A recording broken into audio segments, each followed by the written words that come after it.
37. I've got a little boy called Evan who's 7 years old, and I'm a teacher at a primary school. And how long have you been teaching for? I've been teaching for 16 years now. Yeah, I can't believe it's been that long, but... And it's a really big part of your world, isn't it, teaching? Oh yeah. It means I've got to do a lot of work in my own time as well, but I absolutely love it because I just love being with the children and teaching them. And one of the things that you've highlighted throughout what's coming in is how lovely people have been with you, and that's a real kind of tribute to how you are with teaching, that it is a really big part of your life. Yeah, it's because I've realised how well thought of I am, because I've had so many flowers, cards and presents and people sending me messages. It's really helped to speed up my recovery. Yeah, which is wonderful. So from your recovery perspective, can you tell us a little bit about when the stroke first happened to you, because I know that was a little bit complicated for you? Well, it was just a massive shock because I was so healthy. I don't smoke, I don't drink much, I was exercising every week. And the day it happened, I was fine all day, and then earlier in the evening I suddenly just didn't feel very well, and my mum said I had a seizure, which I'm unaware of, so she phoned for an ambulance which came, but by the time the paramedics arrived I'd come round and I was just a little bit woozy, not quite with it, so they didn't recognise that I could have had a stroke, and they did take me to Derby Royal Hospital, but I was just in A&E for 6 hours, just lying there waiting to be seen, and then finally I was discharged with a leaflet on you could have had a first seizure. So I had no idea what was about to come.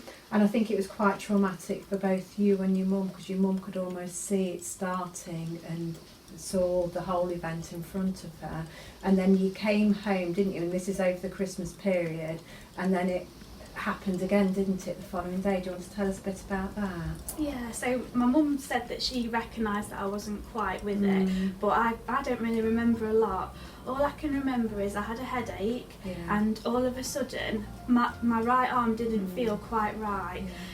My mum said that I'd got my laptop out and tried to type some school reports and I couldn't type, but I've got no recollection of that at all, just that my right arm was hurting, and I think I said something like, "Mum, my arm feels funny," and that's the last memory I've got.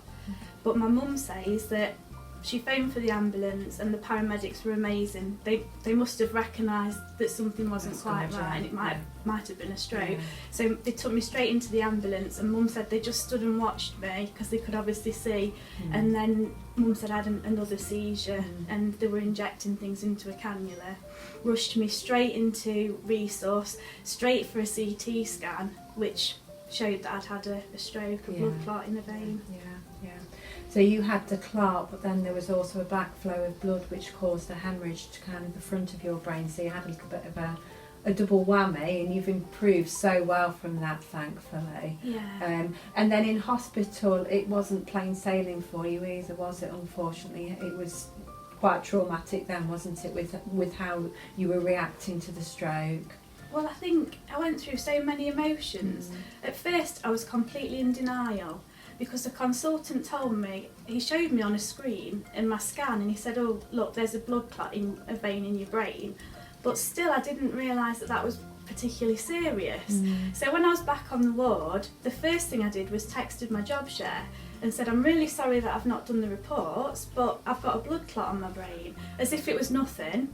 And then I think a couple of days later, when I started to realise that my arm's not quite right and I couldn't speak properly, I panicked a little bit, and then the consultant said, "We're going to work on your stroke recovery," and I was quite shocked that I'd had a stroke. Nobody had said those words to me before, and then I went massively downhill. I'd got voices in my head that were scaring me. They had to give me diazepam to calm me down. I felt like I was on an alien planet. I can remember saying that to one of my visitors.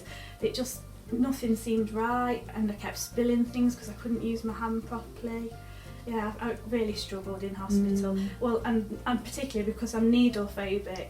So every day they were coming to take blood, and I was having a complete meltdown. So my mum, they were waiting for my mum to come for visiting just so they could give me a blood test or an injection because I just was completely not having it. Yeah, so it was really Yeah. scary. And I think also for you, because you were on the blood thinners as well, with the enoxaparin and things like that, it felt like needles all the time to you, didn't Yeah, it? all the time. They were doing blood sugar tests nearly every hour, so pricking my finger. Yeah. They were injecting my stomach and taking blood. It was just Yeah. like my worst nightmare. Yeah. And I'd constantly got a cannula in, which I couldn't bear the look Mm, of. mm. It was awful. It was like I'd got to deal with all that, plus the fact that I was recovering from a stroke. Yeah, yeah. So you did incredibly well. And then when you came home, how did you feel initially on arrival home?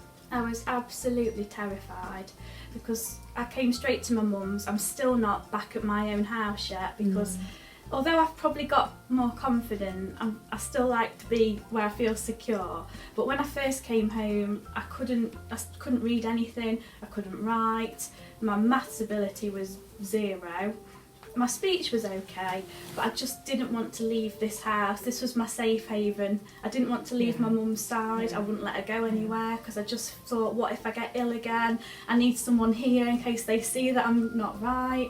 Oh, it was awful. I was so emotional when I came home. But I think that went two ways. I think that was for you and for your mum because of everything that your mum had gone through. I think it would have been too traumatic for her not to have been with you all the time as well. So you both felt safer, I think, together anyway, didn't you? Yeah, that's right. And then I came out to do the initial visit for the early supported stroke discharge team, so we could come into you really quickly. And I remember that first day you were kind of a little bit rabbit in headlights, really quite anxious about everything and the enormity of it, and also thinking one of your first questions was, I'm never going to be able to go back to work, or you were quite scared about kind of your future. So we kind of pieced that apart and tried to take it a little bit more slowly from there, didn't we? Yeah, I think I've got so many cognitive issues that you're required to teach well Yeah. that I thought, well, that's the end of my career. Yeah, yeah. I really didn't know what was going to happen, and I wasn't feeling very positive about the rest of my life because I thought, will I ever read? Will I ever write? It was a horrible feeling. Will I ever feel like I can leave the room and go anywhere? Yeah, it was almost overwhelming for you all round, I Yeah. think, to be fair. And the other things that you found initially, I remember, were that you were hypersensitive to sound and also light as well, so that was kind of more of an overwhelming factor for you as well, that everything sounded a lot louder than it would normally, and anything kind of lighting wise seemed extra bright for you as well, which wasn't helping you to be able to kind of to attend to things and concentrate. So there was a lot going on, wasn't there? Yeah, being hypersensitive to light and sound was quite hard to cope with. Yeah, I couldn't look at an iPad screen. I had to turn my phone down to its dullest setting, Yeah. or I couldn't bear to look at the Yeah, screen. yeah. Everything was really overwhelming. Yeah. But I think also you were on an element of overdrive, but you were able to understand kind of appointment systems and things like that, and be involved in setting those appointments and getting out those with the very close support of your mum. And we also looked into kind of your blood tests as well, weren't we? I think Natalie, our nurse, found a quieter centre for you to go to, which was useful, wasn't Yeah, that was a lot better because having to have 2 blood tests a week because I'm on warfarin, it was the worst thing. Yeah. It was making me so anxious and so upset that I thought, really, I shouldn't be getting stressed out when I'm trying to recover from a stroke. No. But Natalie found another place that I could go where the blood tests were done and dusted immediately, and there was no hanging around waiting and getting anxious. Yeah. But I think what helped me was the first time I met you, you were just so supportive and so kind, and immediately I felt at ease because you don't know what to expect when you know that somebody is going to come and be working with you. Yeah. And you were so reassuring from day one. And I think from a team perspective, there was me and Nikki and Natalie involved, and I think we kind of all were doing the same thing really for you. And I think the initial things for you was getting over the fear as much as we could of getting the blood test, and we did some Yeah. relaxation around that as well, didn't we? Yeah, that was really useful. Yeah. I was doing it in the car on the way to the blood test, Yeah. thinking I need to calm myself down. Yeah, so your Yeah. relaxation techniques really help. Yeah. And then from there, I think once we've got, because then the blood tests seemed to reduce, didn't they, all of Yeah. a sudden, which was really good, and we got into a routine there. Then we could really focus on kind of setting some goals and looking at what you wanted to be working on. So it was kind of opening doors to think, oh yeah, there's a possibility of kind of return to work in the future, but kind of setting realistic goals around that, wasn't it? So Yeah, it was the goal setting that has got me to recover so well, because when I came home I just didn't know where to start. There were so many issues that I'd got. I thought, what do I do first? Do I try and read something? Do I do a little bit of maths? But then you've broken my recovery into stages, and like, why don't you try doing this week? Next week, why don't you try this? And that's what's helped me, Yeah. because you've given me sort of little targets to aim for, Yeah. and it's made me have a go, because I wanted to please you all as well, so that spurred me on, and I've actually pushed myself to do more than I ever would have done if I'd just been left to my own devices. But I think your teaching background really helped with the goal setting, because you kind of very much bought into it straight away. And then what we do is we have a really good quality conversation about what you were wanting to aim to do, write all of that down, and then go back and type it up as part of our MDT and bring you out a sheet, which you loved then, because you could see what was kind of the plan for the week and then tick things off accordingly, and pretty much achieved those goals for the week, and then moved on to further goals. So it was looking at setting smaller goals that were achievable, and then increasing that level of complexity, wasn't it? So some of Yeah. it was like, one of the earlier goals was to be able to read to Evan, wasn't it? Even if it Yeah. was just a few sentences. And gradually I managed to do that, because at first I couldn't look at text, I couldn't look at a newspaper, I couldn't pick anything up with any text on, because it was too much for me. And then gradually we broke it down, so I was just having a look at words, and then we had the lavender overlay, Yeah. which meant the glare wasn't there, Yeah. and the words weren't moving around. Yeah. And then maybe about a week later I started to read sentences and then more text, and then maybe another week on I managed to read a full book in about 3 days. Which is amazing. So yeah, it's even amazed me how Yeah. much I could recover Yeah. in a short space Yeah. of time. Yeah. And then from a mathematical perspective, you'd started doing a little bit of work with Evan anyway, hadn't you? And then we did Yeah. a joint session with him where he was the teacher, which really relaxed you, Yeah. didn't it? And he loved Yeah, that, because yeah. he was setting the maths Yeah, questions yeah. for me to answer, Yeah. and then he was marking Yeah. it and saying, "Oh, I'm helping Yeah, you." which was brilliant. Yeah, it was lovely that he was involved. Yeah. And from there, we've done more and more cognitive sheets. We've done some cognitive assessments, which, to be fair, you've done well at, because when we've done them, we've picked a time when you're ready to do them, I think. Yeah.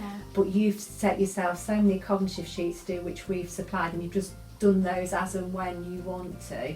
And you actually feel like, in some ways, you're cleverer now than you were prior to the stroke. Yeah, I mean the games on the iPad Yeah. that Nikki showed Yeah. me, and those sheets that I do, I'm amazed at what I can actually do. Yeah. Like, my mental maths is better than it's ever been, Yeah, I think, which because is I've always brilliant. struggled. Yeah, yeah. Yeah. But you've given yourself time to achieve, and you've set yourself appropriate targets with kind of the goal setting that we've done. And then some of the other things that we looked at were kind of more functional. So you were doing hot drinks and you were doing kind of snacks and breakfast, but you'd not managed to do anything kind of harder than that until we kind of looked at it together. I've did not you? attempted to cook, Mm. and it was only because you suggested, let's see if you can prepare a meal, and I panicked and thought absolutely no way, and then managed to do it when Yeah, you were there yeah, supporting Yeah, me. yeah. And the other thing we had to look at close then was one of the side effects of the stroke really has been, we think, a little bit of dyspraxia when you're picking up items such as pens or knives. You were going to pick them up in the wrong direction, weren't you? So we Yeah. had to be really careful of that when we were doing the meal prep, didn't we? Yeah, especially with the blades Yeah, of knives, yeah. picking them up instead of a Yeah, hand yeah, out. yeah. Well, that got over a big fear, and you've done meal prep since then, haven't you, on your own? I've even done things I've never done, like made a quiche from scratch. Was I've it done alright? lasagna. Yeah. Yeah, it was Yeah, alright. And yeah, I've that's good. actually invited 2 friends over for tea on Monday. So I'm going to do lasagna again because I'm Brilliant. confident cooking that. Brilliant. But the fact that I'm actually encouraging people to come and eat Yeah. my That's food. amazing. Well Yeah, I done. never thought I'd get there. Yeah, that's brilliant. So one of the next goals that Nikki looked at was setting a challenge of walking outside, which you did with her and then on your own, didn't you? And then that led on further to doing a bus trip. Yeah, that was a really big thing for me because I've never had to rely on public transport. Yeah. And because I had seizures, I can't drive for a year. So because Nikki was taking me out on little walks and then encouraging me to go on the bus, and then she came on the bus trip with me, it's given me the confidence to go on bus trips myself, which I never would have done. I've never had to do that. Brilliant. So I've applied for my bus pass and I can go anywhere I like. I'm not restricted now. And you applied for that yourself because you knew that would make you do it even more. Yeah. And then other referrals on, we looked at different strokes, didn't we? Oh yeah, that's a Facebook group that are amazing. They've given me so much support because I can talk to other young stroke survivors and see if their experiences are similar to mine. Which is really good. And again, you've empowered yourself to do that. Yeah. We've talked about counselling, and we've actually talked to your mum about that as well, and referred your mum onto the Carers Association, because even though we've come in to see you, we're very aware of the carers as well. So she's done really well with all of that. Yeah, you've been so supportive to my mum as well. Yeah. She's really appreciated it. Bless her, she's needed it, hasn't she? Mm. But then now she's come through that and out the other side as well. So you've worked really well, and I think between you, you're actually less worried about each other because you're improving so much. Your mum's more relaxed about it as well, and looking at returning to work, which is great. And then your kind of aspirations and aims for the future, you've talked about that a little bit with us as well. Yeah, well now I feel like I could actually go back into teaching, which is a massive thing because I thought my life had ended when I was in hospital, no more teaching, and because I've recovered so well thanks to all of you, I feel like I could teach again, and that to me is a massive thing because without teaching I don't really know what I'd do. Yeah. Because I love it so much. Yeah, which is amazing, Yeah. and you're very realistic about that, and work have been supportive. So all being well, teaching will be the end goal for you, but you're also aware that if it's not quite right at the moment, there's teacher assistant work, there's lots. So you've Yeah. really thought around it, haven't you, very appropriately, and kind of set really realistic targets for yourself, which has been great. So you've been so good to work with. Thank you. Well, I really appreciate everything you've done. I can't thank you all enough.